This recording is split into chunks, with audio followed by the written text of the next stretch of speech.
పసిడి వెన్నెల కాంతులతో పట్టు వస్త్రపు ధారణలో పారిజాతపు మాలలలో పార్వతీదేవిగా వచ్చితివి.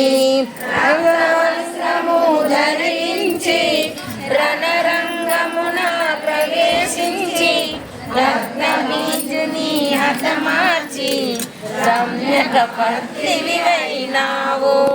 కార్తికేయుని మాతవుగా కాత్యాయనిగా కరుణించి కలియుగమంతా కాపాడా కనక దుర్గవై వెలసితివి. రామలింగేశ్వరు రాణివిగా రవికుల సోముని రమణివిగా రమావాణి సేవితగా రాజరాజేశ్వరి వైనావు.